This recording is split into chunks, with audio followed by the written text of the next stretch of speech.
Good morning, good morning, good morning, community. How are you? It is now March. 3 months in. We're on a roll. I wanted to hop on this morning. I had been talking with a client a couple of days ago, and we were having this conversation about where she was in her business and her life and what she wanted to see shift and change in her life.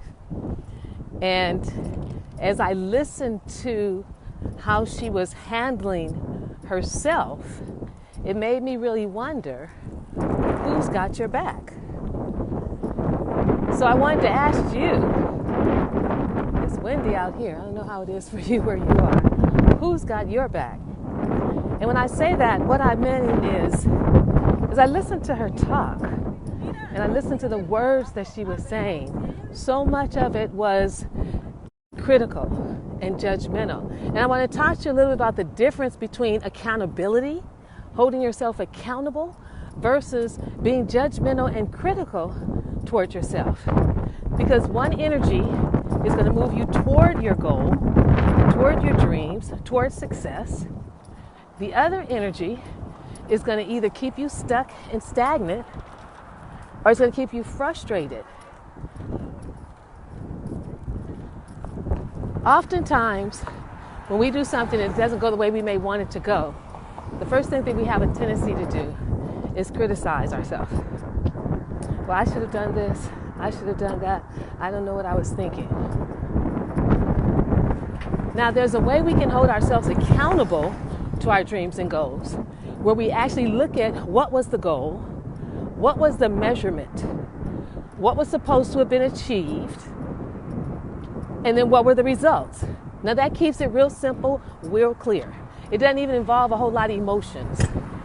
The goal right now for me is to walk around the Rose Bowl, 3.5 miles.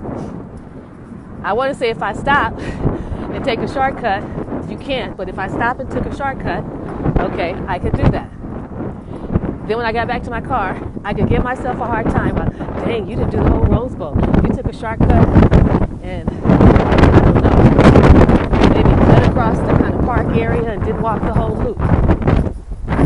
Or I could look at it and say, okay, you did this much of the Rose Bowl. And while you had the goal of doing the whole walk, you at least did half of the walk. Can I give myself credit for doing that half of the walk? 1. 2, can I then look at what was the determining factors for me not to complete the walk? This is just a conversation. These are questions that don't lead to any judgment, any ridicule. It's really assessing what was going on. Now, I could say, I took the shortcut because I had to use the bathroom. And I had to get over to another part of the park as fast as I could. And then after that, since I was so close to my car, I just went ahead and got in it. So now we have something that we can assess. We use bathroom before we start walking, make sure we're hydrated, and then be able to navigate where the different restrooms are here around the park. So tomorrow when you try it, or tomorrow if I were to come back out, it's like, okay, let's do it again. You're gonna do the whole walk, hydrate beforehand, but also use the bathroom beforehand. That's one way. Usually what happens though is we set out to do something and we don't do it, and we have been taught and trained to then criticize ourselves and criticize our actions. God, I didn't finish the whole walk. What was I thinking? I keep trying to do this and I can't get it done. What is wrong with me? Then when you talk to someone who knew and they say, oh, did you finish the Rose Bowl today? You're like, no, I didn't get it done. I started, but then I had to turn around and go back. I was doing this and I was doing that. So now you've built some momentum around this conversation of you not completing the example of the Rose Bowl. That second conversation is going to move you further away from your goal of completing the circle around the Rose Bowl. Why? Because the energy of it is the energy of defeat. It's a low vibrational energy. It is a energy of criticism, and it won't propel you forward towards your goal. Now, I'm not saying you get to let yourself off the hook because you set this goal to walk the Rose Bowl, which you really can't get out of. You had to walk, crawl, but you're going to have to get around here to get back to your car, and you don't reach it. When you can assess what you did do, what you didn't do, what were the determining factors for it, then you can make some changes and tweak it for the next go round. But so often, instead of being our champions, instead of being our cheerleaders, instead of being that one that we can count on that's going to stand for us, we're often the first one that turns on us. We're often the first one that starts to criticize. Sheesh. If the criticism is truly yours or ours at that moment, or if it isn't criticism that you heard growing up, if it wasn't criticism that you received from your parents or from the teachers, your professors, if it's not that, or is it really you? You are criticizing yourself to what degree and to what end? We have learned that criticizing ourselves doesn't help us lose weight, eat better, make better love, marriages be stronger, relationship with God, life, and the universe be more clear, your personal relationships be more fulfilling. None of it is empowered by our criticisms. Our partners aren't happy when we criticize them. Well, you didn't do this, you didn't do that. Well, you didn't do this, you didn't do that. Where does that get us? Versus, what will it take to be your champion? What will it take for you to inch by inch, step by step, allow yourself to reach your goals, step by step, and cheering yourself all along the way? You set the goal. You decided you wanted something particular in your life. You decided a time frame with which you wanted it. You decided what would be the steps you would take to get there. Okay, so there we have our plan. Now, one of the biggest thing about all the plans when I'm working with clients is repetition and consistency. So those become the key pieces when I'm working with people and moving them toward their goals. The consistency and the repetition. Now, what happens when you get bored? Because for some reason, we have a tendency to get bored with being successful. I know if I walk around this Rose Bowl 5 days out of the week, Monday through Friday, 3.5 miles, a shift's going to happen. But I've got to get up, get dressed, and get here and not let anything stop me. So then the question becomes, what do you allow to stop you on your road to success and being your own champion? What do you allow to stop you on your road to success and being your own champion? Why you? Because you are with you all the time. And you and I are talking to ourselves all the time. So when you are talking to yourself, be clear and ask yourself, in this moment, am I being my champion? And telling myself, okay, we didn't get it all the way around, but tomorrow we're going to do better. And the next day we're going to do better. Maybe you need to adjust the time that you set to reach your goal. If you said you're going to do something in a week, maybe you need to give yourself 2 weeks.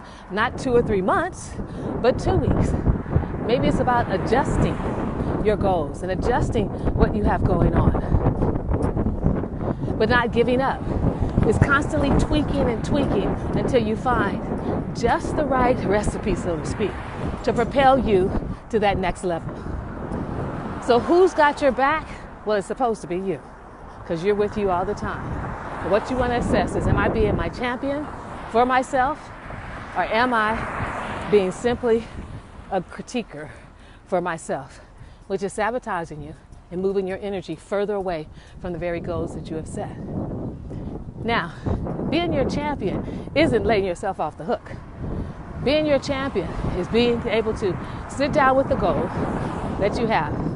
My goal is to exercise at least 5 times a week, either at the gym or here at the Rose Bowl. Sometimes weeks I do that, other weeks I don't.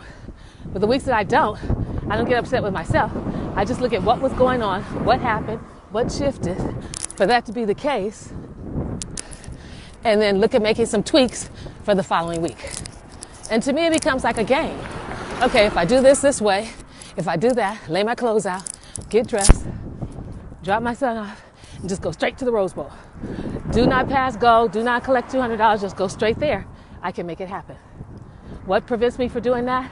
Nothing. Except for the conversation that may be going on in my head.